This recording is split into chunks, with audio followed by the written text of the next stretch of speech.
गुरु पूर्णिमा आ रही है, सब लोग गुरु जी बनाएंगे, कोई कहीं का गुरु जी बनाएंगे, कोई कहीं का गुरु जी बनाएंगे, सब गुरु जी बनाएंगे। पर शिव पुराण कहती है कि 50 बार विचार करना तब किसी को गुरु बनाना। 1000 बार सोचना तब किसी को गुरु बनाना।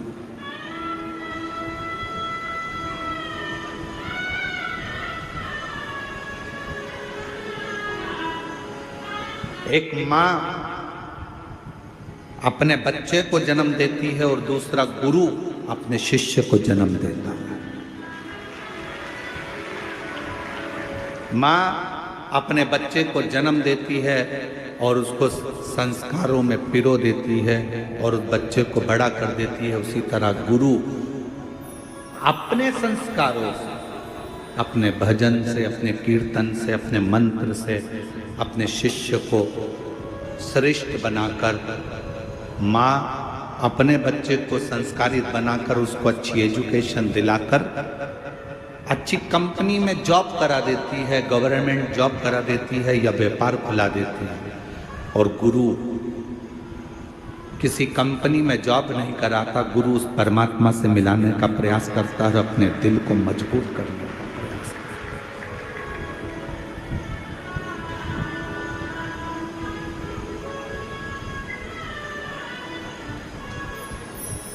ढूंढो,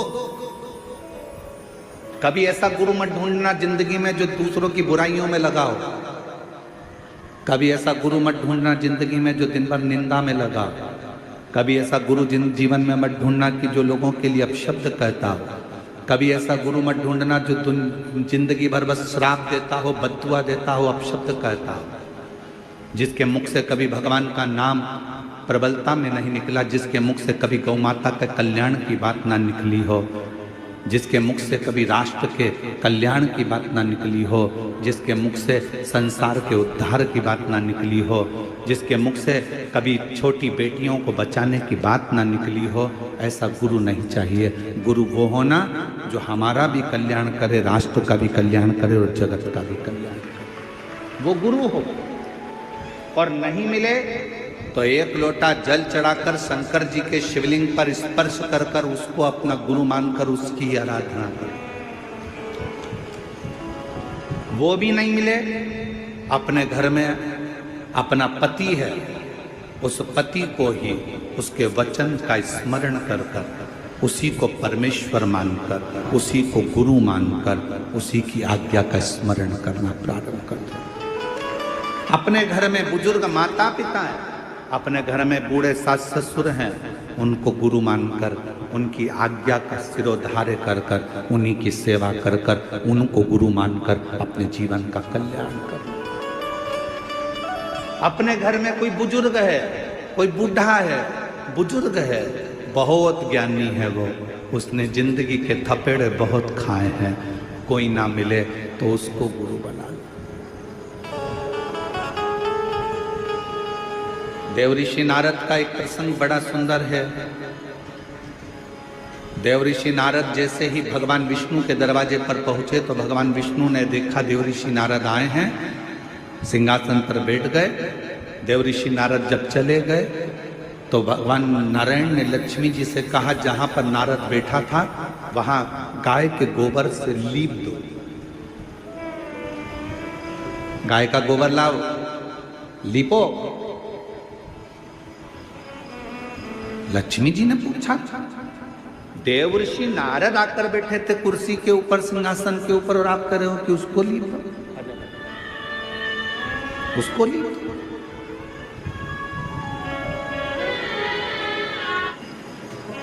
शिव कथा कर, भगवान शंकर का चरित्र कर, शिव पुराण कर, शिव तत्व कर।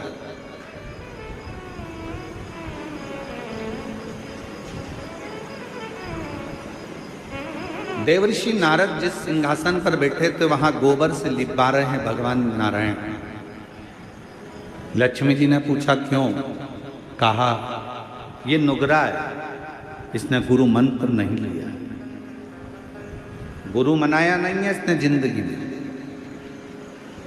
नारद जी ने सुन लिया और भगवान विष्णु के पास आकर बोले कि मेरे जाने के बाद आपने गोबर से लीपा, क्योंकि मेरा गुरु दीक्षा नहीं हुआ है, मेरा गुरु मंत्र नहीं हुआ। क्या करूं मैं, किसको गुरु बनाऊं? भगवान विष्णु ने कहा क्यों, कोई गुरु नहीं मिलता? नारद जी कहते हैं मैं तो सर्वश्रेष्ठ गुरु हूं, मुझे किसी गुरु की जरूरत कहां। भगवान मुस्कुराकर बोले नारद, संसार में आए हो, भले देवता हो, पर गुरु का होना जरूरी है। किसको गुरु बनाओ? भगवान नारायण ने कहा जो तुझे पृथ्वी पर समुद्र के तट पर पहला व्यक्ति मिले, बस उसी को गुरु बना दे। नारद जी भ्रमण करते करते समुद्र के तट पर गए। एक मछुआरा मछली पकड़ने के लिए जा रहा था। नारद जी को सबसे पहले वही मछुआरा दिखा, मछली पकड़ने वाला। नारद जी ने मन में सोचा कि बताओ इसको गुरु बनाऊंगा मैं, ये मछली पकड़ने वाला। नारद जी ने मन में सोचा मैं इसको गुरु नहीं बनाऊंगा। नारद जी फिर भगवान विष्णु के पास में गए। प्रभु, वहां तो गुरु के रूप में एक मछली पकड़ने वाला मिला। नारद जी से भगवान ने कहा कोई भी मिला हो पर गुरु तो बनाओ। नारद जी ने जाकर मछली पकड़ने वाले मछुआरे के हाथ जोड़कर कहा कि मैं तुमको गुरु बनाना चाहता हूं। मछुआरे ने कहा फालतू बात मत कर, कोने में बैठ जा, मछली पकड़ने जाना है, मुझे देरी हो रही है। चुप। नारद जी चुप होकर बैठ गए। मछुआरा फिर आया। नारद जी ने कहा कि मुझे मंत्र दे दो। चुप। नारद जी चुप बैठ गए। नारद जी ने सोचा मंत्र एक ही मिला है, इसके मुंह से केवल चुप। तो नारद जी भी उसी मंत्र का स्मरण करते करते भगवान विष्णु के पास जाकर कहे प्रभु, गुरु भी मिला तो ऐसा गुरु मिला जिसने मंत्र तक नहीं दिया, केवल कह दिया चुप, इसके सिवाय कोई मंत्र नहीं देता। ऐसा गुरु किस काम का? भगवान विष्णु को क्रोध आ गया। नारायण ने कहा नारद, तुमने मेरे पास आकर अपने गुरु की निंदा करी है, मैं तुम्हें श्राप देता हूं, 84 लाख योनियां तुम्हें काटना पड़ेगा। 84 लाख योनियों के चक्कर काटना पड़ेंगे तुमको। नारद जी तो हाथ जोड़कर खड़े हो गए, क्षमा कर दो प्रभु, मुझसे गलती हो, अब तो मुझे 84 लाख योनियां काटना पड़ेंगी, अब करूं क्या?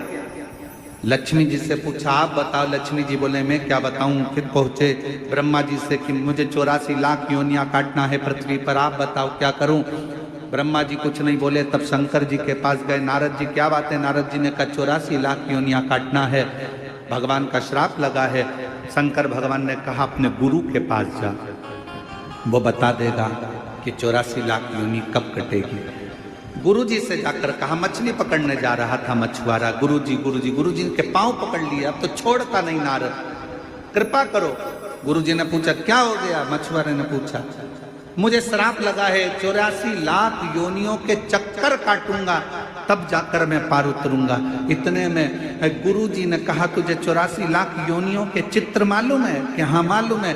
गुरुजी बीच में खड़े हो गए और कहा एक काम कर, 84 लाख योनियों के चित्र बना इस रेत पर, समुद्र के तट पर, और इसका चक्कर काट ले, पार हो जाएगा, निकल जाए। मछली पकड़ने वाले मछुआरे ने 84 लाख योनियों के फोटो बनवाकर नारद जी से उसका चक्कर कटवा दिया। जैसे ही चक्कर कटा भगवान विष्णु के पास गए। नारायण ने गले में माला पहनाकर कहा वाह नारद, तुम तो इतनी जल्दी 84 का चक्कर काट कर आ गए।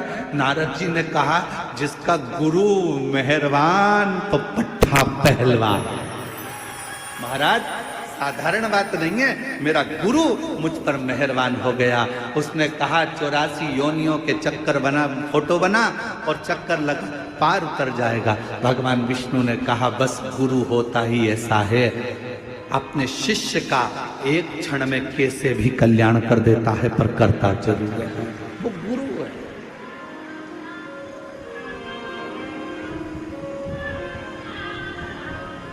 महाराज इसीलिए शास्त्र कहता ओम कहने से तर जाएगा,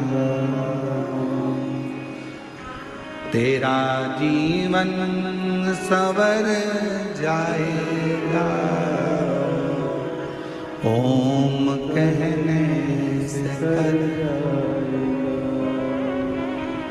तेरा जीवन सवर जाएगा।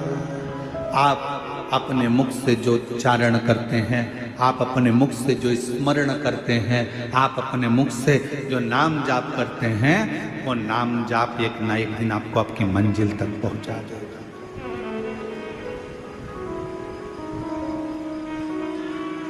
दिल से किसको गुरु मानते हो वो आपके ऊपर निर्भर करता है। जरूरी नहीं कि आप उसके सामने पहुंचोगे। एकलव्य जैसा भी इसने हो सकता है कि गुरु के सामने नहीं पहुंचे तो भी गुरु का भाव उत्पन्न कर दे।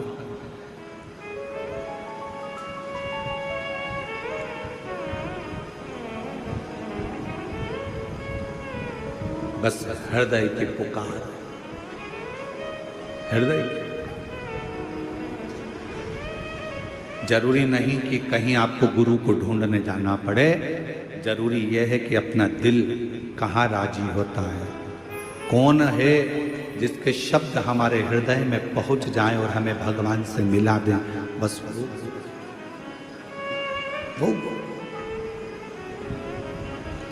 और गुरु बिन ज्ञान न उपजे, गुरु बिन संशय ना मिटे।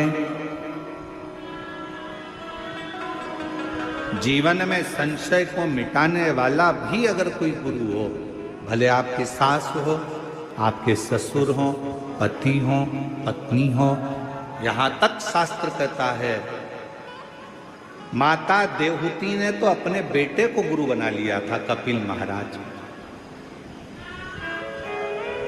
कोई तुमसे कहे गुरु जी कैसी बात करते हो, क्या अपने रिश्तेदार को गुरु बना? क्यों नहीं? माता देवहूति ने अपने पुत्र बेटा कपिल महाराज को अपना गुरु बनाया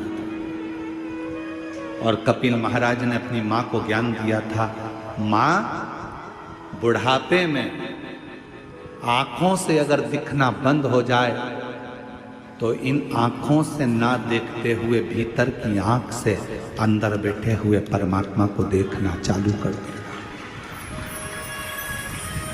ये कपिल महाराज बोले। कपिल देव महाराज ने कहा अपनी माता देवहूति से, मां बुढ़ापे में अगर सुनना बंद हो जाए, इंद्रियां काम करना बंद कर दे, तो अपने भीतर की आवाज सुनना प्रारंभ कर दो। कपिल देव महाराज ने कहा, मां अपने भीतर की आवाज सुनो। रावण इंद्र को संयम में कर लिया था। रावण ने इंद्र को अपने संयम में कर लिया था। रावण ने इंद्र को अपने वश में कर लिया था। रावण ने 33 कोटि देवताओं को अपने वश में कर लिया था। रावण ने पूरे संसार को अपने वश में कर लिया था। केवल रावण एक चीज वश में नहीं कर पाया था, वो खुद की इंद्रियां थी, जिसको रावण ने वश में नहीं करा था।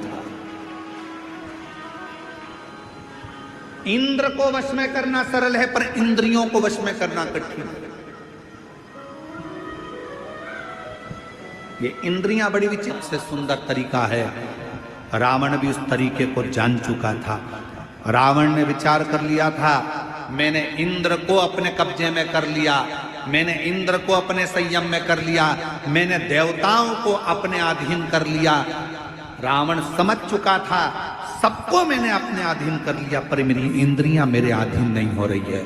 तब रावण ने विचार करा कि इंद्रियों को अधीन करने के लिए क्या करना पड़ेगा। तो मन में सोचा, शंकर भगवान के शिवलिंग पर 1 लोटा जल चढ़ाना पड़ेगा। शंकर भगवान के शिवलिंग को अपनी लंका में लाना पड़ेगा। शंकर भगवान के शिवलिंग को लंका में लाकर पूजन करना पड़ेगी। शंकर भगवान के शिवलिंग के पास रोज जाना पड़ेगा। जब शंकर भगवान को अपन 1 लोटा जल चढ़ाएंगे, शिव जी की आराधना करेंगे, तो इंद्रियां संयम में हो जाएगी। रावण को उसी समय सूचना मिली कि शिव लाना। रावण चले गए कैलाश, शंकर भगवान से शिवलिंग मांगा, लेकर चल दिए। शंकर जी ने सोचा इंद्र काबू में हो गया चलेगा, देवता इसके काबू में हो गया चलेगा, पर इसकी इंद्रियां मुझे काबू में नहीं करना है। तो शंकर भगवान का शिवलिंग लाते लाते रावण संध्या करने के लिए रुका और भगवान शंकर का शिवलिंग जमीन पर रख दिया गया। फिर वो उठा नहीं, बाबा बैद्यनाथ के रूप में विराजमान। आज बाबा धाम के रूप में, बाबा बैद्यनाथ जी के रूप में विराजमान।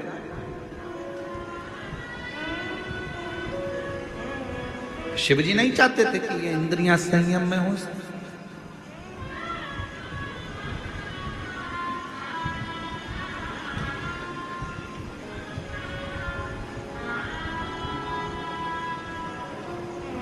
महाराज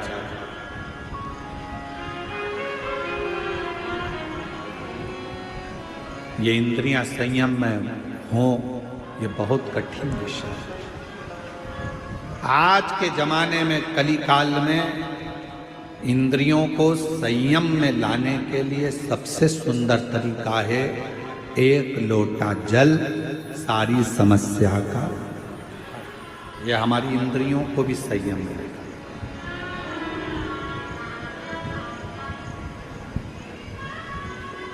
ये हमारी इंद्रियों को संयमित कर लेता। और जब हमारी इंद्रियां संयमित हो जाती हैं, जब हमारी इंद्रियों को संयम मिल जाता है, तो फिर ये जीव आप रूप अपने आप शिव की ओर दौड़ पड़ता, शंकर की ओर। और महाराज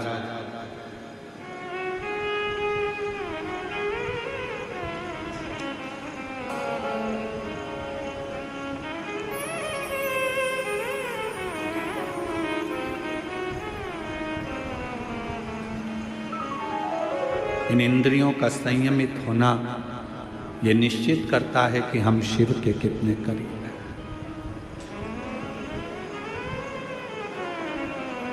जो रावण नहीं कर पाया, सोने की लंका बनाना रावण के लिए सरल था।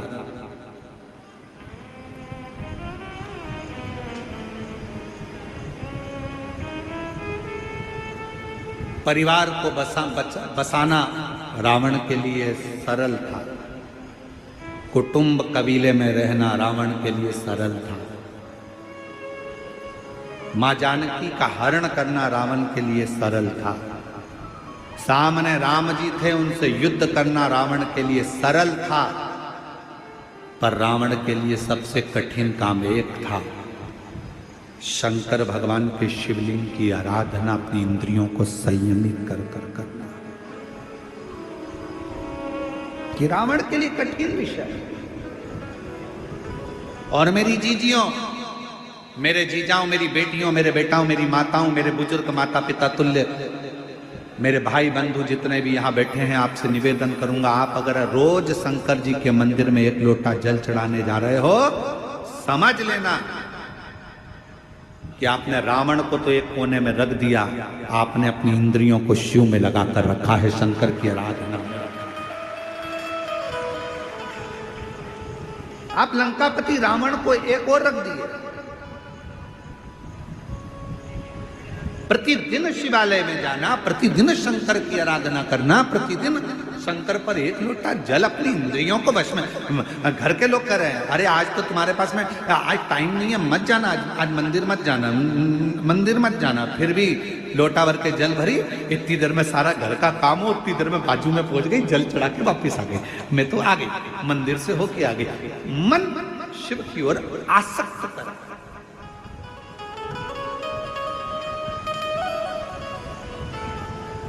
एगो बहन आई है,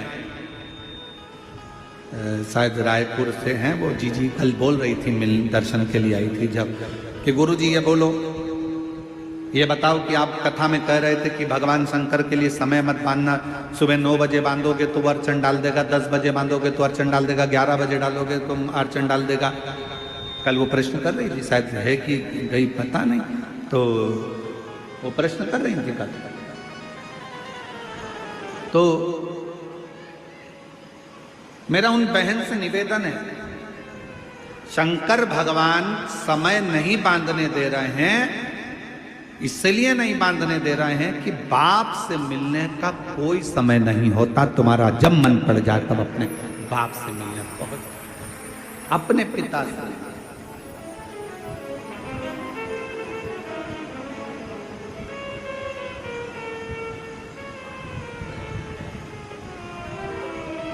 जब तुम्हारा दिल करे, जब तुम्हारा चित्त करे। फूलों की कलियों में, काशी की गलियों में, फूलों की कलियों में, काशी की गलियों में, तेरे बिना कुछ नहीं, तेरे बिना भी क्या जीना ओ बाबा रे, तेरे बिना भी क्या जीना ओ शंभु रे, तेरे बिना भी क्या जीना। फूलों की कलियों में, काशी की गलियों में, फूलों की गलियों में, काशी की गलियों में, तेरे बिना कुछ कहीं ना, तेरे बिना भी क्या। क्यों सोमवार, अष्टमी और ये अन्य जितनी तिथियां होती हैं, अमावस्या, पूर्णिमा, प्रदोष, चतुर्दशी, त्रयोदशी, ऐसा वर्णन उसमें आता है कि इन दिन बेलपत्र को नहीं तोड़ा जाता। अष्टमी, नवमी, ये तिथियां हैं, क्यों नहीं तोड़ा? इसलिए क्या कारण है कि इन तिथियों पर बेलपत्र को नहीं तोड़ा जाता? तो कहा, जब हम रोज बेलपत्र को जल चढ़ाते हैं, शंकर की आराधना करते हैं, तो बेलपत्र के वृक्ष के नीचे बैठकर देवता भी हमारे कल्याण की कामना करते हैं।